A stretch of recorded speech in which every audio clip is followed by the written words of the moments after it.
Petit, c'est un parc qui rugit, c'est un stade qui tremble, c'est un pays, un club qui s'impose.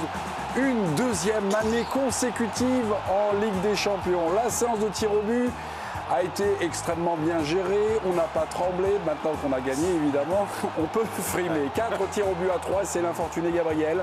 Un gaucher, on vous racontera d'ailleurs cette histoire, puisque nous avons un gaucher sur le plateau qui vous racontera comment et pourquoi peut-être il a raté. L'équipe du soir, c'est parti pour un tour. Le Paris Saint-Germain est sacré pour la deuxième année consécutive. Le chemin fut escarpé, le chemin fut long, mais le chemin est triomphant, mes amis. Eh ben on se lâche là, ouf, ça descend. Voilà. Qui commence? Notre petit Parigo, notre petit GG. Alors notre pour lui là. Est-ce qu'on peut juste voir la tête de Jérôme Alonso? Regardez. Ouf, ouf. Hein? Ouais, c'est un peu tendu là, mais c'est génial. Elles sont belles ça là aussi. Elles sont belles ça là aussi. Et c'est une saison un peu incroyable où tous les débats qu'on a eu depuis le mois d'août sur l'effectif pas renouvelé, sur les blessures, sur le côté phase de groupe qui est un peu poussive. Alors elle est complètement différente, je trouve. Ah bah complet. Mais elle est belle aussi parce qu'elle est plus dans la souffrance, elle est plus dans une autre forme de d'abnégation. Et puis le fait, dès le mois d'août dernier, où il t'annonce, il dit non mais nous on ne veut pas, on va y retourner pour la gagner encore. Donc voilà, j'aime cette idée de certitude aussi. Et quand nous on doutait, encore une fois, au cœur de l'hiver, parce qu'on a douté au cœur de l'hiver beaucoup, sur beaucoup d'émissions, de débats, et ben voilà. Vous oui. Nous, jamais. C'est le seul à vous aimer. Faut bien dire un truc. Paris est devenu l'une des plus grandes équipes de l'histoire. C'est ça la réalité. Ouais. Dans la formule de la Ligue des Champions, une seule équipe avait conservé son titre. C'était le Real Madrid. Et dans toute l'histoire de la C1, c'est-à-dire Coupe des clubs champions et Ligue des champions, tu as très très peu d'équipes qui ont conservé leur titre, parfois même fait 7 avant eux, et tout. Mais ce que je veux dire, c'est que là, faire ça, enchaîner 2 Ligues des Champions, en plus avec la formule max, quoi, maintenant. Tu vois, c'est plus les formules réduites d'une certaine époque. Format familial. Format familial. Triple XL. Tu fais ça. Dans le jeu, tu es quand même si c'est pas vu sur cette finale, mais dans le jeu, globalement, sur l'ensemble des 2 années, tu as quand même marqué aussi les esprits. Je trouve que peut-être on réalise pas, mais là, on est face à une des plus grandes équipes de l'histoire. On réalise pas parce que là, on commence à sortir un peu la brosse à reluire. Ça joue. C'est normal. À rien. Non mais ça joue sur un détail, ça joue sur un tir au but, ça joue... Non mais évidemment. Et le Real de Zidane, vous croyez qu'il s'est passé quoi? Ils ont gagné au tir au but. Non mais c'est une vraie grande équipe, c'est-à-dire que c'est un vrai groupe en fait. Ouais. Parce que peut-être que l'an dernier ça s'est moins vu, mais là cette année tu finis le match quand même sans tes super vedettes. Sans Gvara, sans Dembélé, sans Vitinha, sans Marquinhos. Et tu rivalises avec cette équipe d'Arsenal. Donc c'est vraiment la victoire d'un groupe entier. Donc bravo à eux, bravo au coach qui a cru. Alors oui, ça se joue à pas grand-chose. Ce soir, ça se joue au pénon. Du foot, mais c'est plus que mérité. Quoi. Même sur le match, je trouve que c'est mérité. Ah, c'est mérité sur le match. C'est eux qui ont entrepris plus, je trouve, qui ont essayé. Arsenal a joué son jeu. C'est à ceux qui l'ont le plus voulu. Voilà, ils ont plus voulu, ils ont gagné. Les voies du football sont parfois impénétrables. Entrée en jeu, Ludovic Obraniel. Et la suite, ça va être quoi? Il y a quand même une certaine forme de justice footballistique ce soir.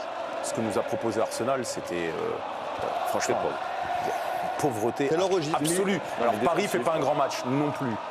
Les techniciens, et je vous parle aux techniciens que vous êtes, Arsenal a l'art de réduire les événements dans un match. C'est ce que disent les techniciens, c'est-à-dire il y a du contrôle, il y a une obsession du contrôle et on réduit le foot ping-pong, le foot dans lequel aime briller. Je trouve ça bien que ce ne soit pas de football. Voilà, la justice footballistique, c'est que ça reste quand même l'équipe qui a le plus tenté ce pays. Ils ont fait un football très minimaliste. En essayant, ils ont le coup de poker et la chance d'entrer, c'est-à-dire qu'ils prennent Perdas à la première main, ils essayent de la jouer. Et puis ça les conforte complet dans leur logiciel. Et je suis content que finalement ça se retourne. Juste, on est en direct au Parc des Princes. Je vous fais un petit peu la description. Évidemment, tout ce qui se passe. C'est 2 salles, 2 ambiances. Pour l'instant, ça va. Pour l'instant, il y a quelques fumigènes qui éclatent.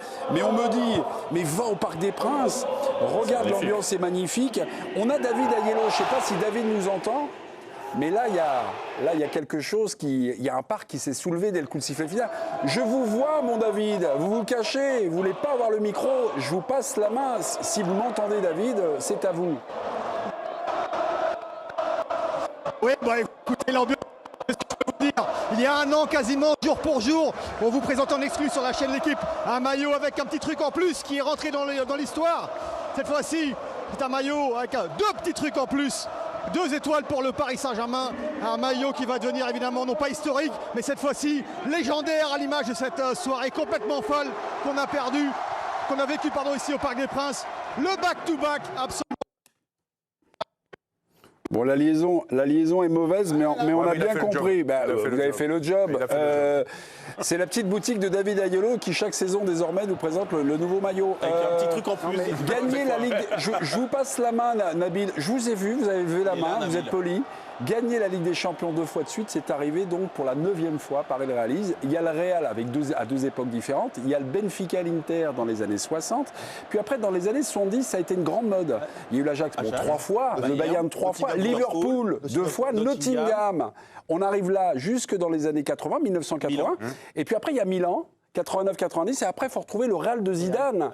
Et là, on a Paris 2025, 2026, 3 fois, mais là, pour l'instant, c'est 2. Mais c'est assez rare, là, ce qui se passe statistiquement dans l'histoire de la compétition. Oui, Nabil, pardon. Non, mais il y a quand même un caractère absolument inouï, en fait, pour le Paris Saint-Germain, parce qu'on a fait assez d'émissions ici, on a vécu assez de choses avec le Paris Saint-Germain. On aurait pu très bien s'imaginer qu'il n'en remporte jamais aucune. Mais si on m'avait dit... À un moment, on l'a pensé. Non, mais, ah, oui. Mais si on m'avait dit je dis chapeau, ils ont réussi à aller au bout du chemin, comme l'avait fait le Chelsea d'Abramovich à un moment, mais 2...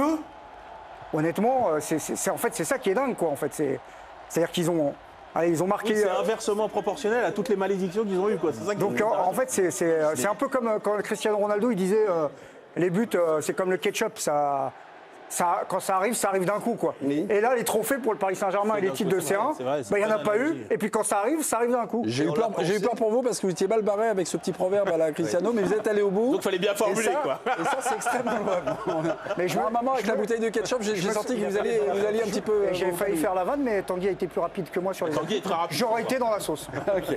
Oui. Quand tu parlais de la pensée négative qu'on avait par rapport à la capacité du PSG à gagner, on l'a eu jusqu'à pas longtemps, cette idée.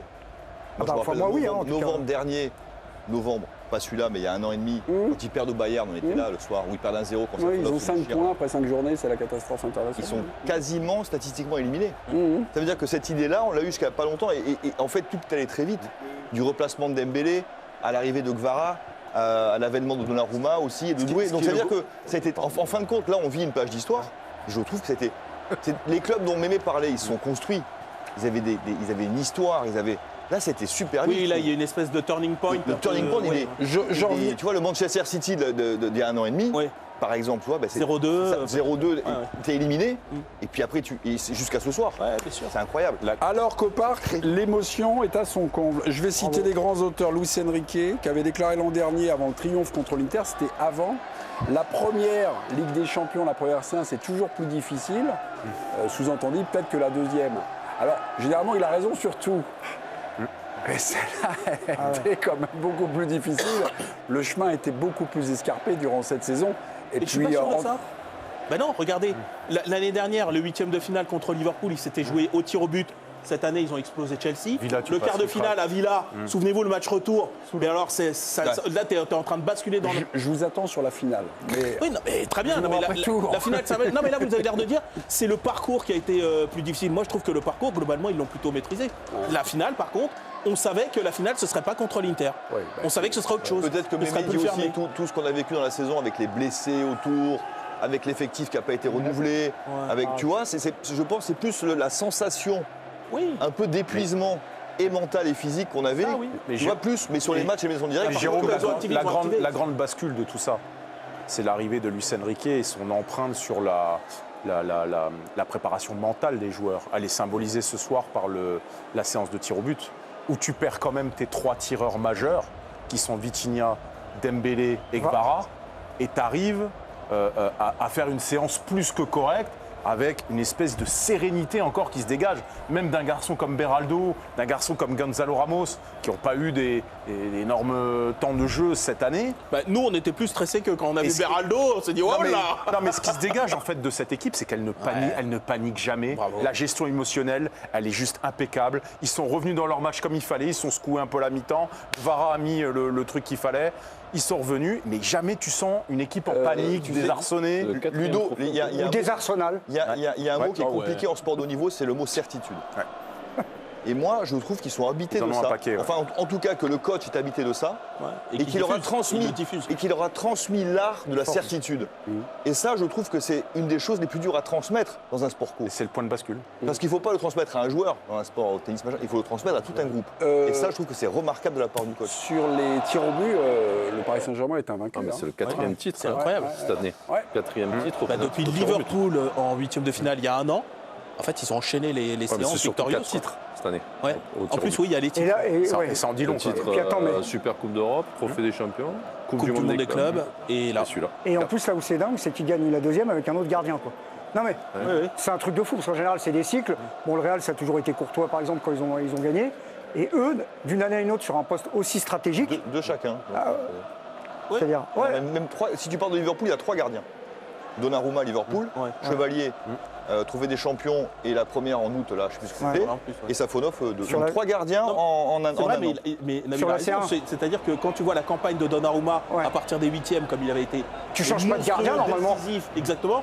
Et tu te dis, quel autre gardien peut. Alors, il n'a peut-être pas fait exactement la même campagne, parce que Paris peut-être n'a pas été soumis aux mêmes choses, mais c'est vrai que tu te dis, ils refont ça, et en plus, séance de tir au but, avec un autre gardien qui est un peu l'invité surprise. Ce qui est drôle, c'est qu'entre le premier match contre Tottenham en finale de Super Coupe, il gagne au tir au but, on est bien d'accord avec Chevalier, ouais. Et vous savez qu'il y a des entrants qui font vraiment la différence. Il y a Gonzalo Ramos, il y a le petit Kanguinli également. Là, on a l'impression que la boucle est bouclée avec le dernier match de la saison pour le Paris Saint-Germain. On avait préparé, je crois, une compo, mais pas la compo, on va dire, comme d'habitude, qui démarre, mais la compo qui finit. D'ailleurs, Jo, vous l'avez dit, c'est une équipe, un esprit d'équipe où finalement, l'équipe qui va soulever la Ligue des Champions, évidemment, c'est tout un groupe, mais l'équipe qui termine, la voici, la voilà. Et moi, ça me rappelle parfois des débats qu'on fait sur la veille, Hakimi, machin, pour la meilleure et tout. Et finalement, le match part, tout ça s'échappe et voilà. Donc la victoire d'un groupe et une victoire qui est saluée. Jo et Jo. Non, mais c'est fort sur le groupe, c'est fort. Les pénaltys, pour moi, c'est pas juste une pièce jetée en l'air. Ça veut dire que mentalement, ce que disait Ludo, c'est transmis par le coach et les joueurs, ils ont une confiance terrible, quoi. Et puis c'est un geste technique. À un moment du match où tous, quand on était là en train de regarder, on se disait tous, il faut vraiment être serein. Parce que là, tu as une pression de fou. Et les mecs, ils arrivent dans les gestes techniques. Tu vois, c'est pas des pénaltys. Non, mais c'est pas des pénaltys à l'arrache. Ils sont vraiment bien placés dans des bonnes zones. Mais en revanche, ce qu'on peut dire, parce que pour rencontrer les coulisses, là, on a tous été doués. Je parle pas de Désiré. C'est qu'à chaque fois que ça cadrait des gros plans sur les regards des joueurs d'Arsenal, on en a repéré 2, c'est les 2 qui ont raté. Stop Nabil. Stop Nabil.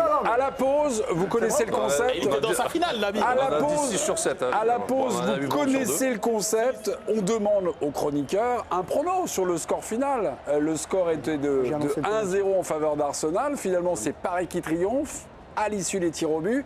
Est-ce qu'il y a des chroniqueurs qui ont eu le nez fin et surtout est-ce qu'il y a des chroniqueurs qui se sont carrément plantés, des mauvais, des anti-parisiens, nous avons chassé ça. Je demande le replay, à vous de jouer. PSG Arsenal, quel sera le score final? Ludovic Obraniak. Paris 2-1. Dave Apadou. 1 partout. Paris tir au but. Ok. Nabil Djellit. 2-1 pour le PSG. Jérôme Alonso. 1 partout, Paris tire au but, Safonov on arrête 3. 3. Ah ouais, l'info en plus. Quoi. Et enfin, joue Mikou. Il va nous sortir le fameux. Ça reste comme ça. Ah oui. Alors je vous félicite Dave et je vous félicite Jérôme, mais juste il y a un invité de dernière minute qui s'invite comme ça, qui est au théâtre, Paul de Saint-Cernin. L'ami Polo, qui joue à Saint-Maurice, dans le Val-de-Marne. Vous êtes en coulisses et je sais que votre petit cœur brûle pour le Paris Saint-Germain. Alors, je suis désolé, Paul. Vous étiez en train de jouer ou vous allez rentrer sur scène pendant le triomphe du Paris Saint-Germain? Expliquez-nous. Bonsoir, Paul. Je t'explique, Mémé. Salut, bonsoir à tous, ça va? Vive le Paris Saint-Germain. J'étais au Parc des Princes, tu sais, il y a la viewing avec tous les supporters et tout, c'était fou. Et à la mi-temps des prolongations, mettez-vous à ma place, à la mi-temps des prolongations, j'ai dû me barrer pour monter sur un taxi-moto pour aller jouer mon spectacle. C'est la frustration la plus grande que j'ai ressentie de ma vie, Mémé. Merde. Je suis parti à la mi-temps à 1 partout. Mets-toi à ma place comme c'est fou. Et là, je rentre sur scène dans 5 minutes et j'ai mis une première partie, comme ça ils jouent. Et je peux regarder un peu. J'ai regardé la séance de tir au but, j'ai tout regardé, j'ai tout vu, c'était fou, c'était monstrueux. Ok, bah, vous étiez comme un petit gamin, genre qui a 7 ans, et le papa dit bah non, maintenant va te coucher parce que tu as école demain. Vous avez un peu revécu votre enfance. Votre sentiment, parce que je sais que vous êtes fan du Paris Saint-Germain, c'est votre équipe de cœur. J'aimerais avoir une réaction comme ça de quelqu'un qui brûle pour le Paris Saint-Germain. C'est trop d'années. En fait, c'est ce chant qui résume tout. Après tant d'années de j'ai un 86, mais toi, tu étais déjà propriétaire et multi-père de famille et tout ça. Mais moi, j'étais très très jeune en 86, j'étais pas né. On a vécu des trucs fous et aujourd'hui, 2 années de suite, c'est n'importe quoi. On a souffert pendant le match. Je sais pas ce que vous avez dit comme analyse, je vous ai pas encore regardé, je vais vous regarder en replay. Mais on a souffert, nous, le martyr en première mi-temps, c'était moche. Arsenal, moi, quand j'étais petit, c'était une équipe qui jouait au ballon, qui savait jouer au foot. Arteta, c'est censé être le petit frère de Guardiola. J'ai trouvé ça moche. Je me suis dit, ça ne peut pas se terminer comme ça. Le 0-1, il est terrible, il est moche, il est horrible. Ça ne peut pas se terminer comme ça. Bon, Paul, je vous laisse. Va falloir vous reconcentrer pour votre spectacle. Vous jouez à Saint-Maurice, dans le Val-de-Marne. Vous rentrez sur scène dans quelques minutes et vous voulez nous faire un petit coucou. C'est plutôt sympa.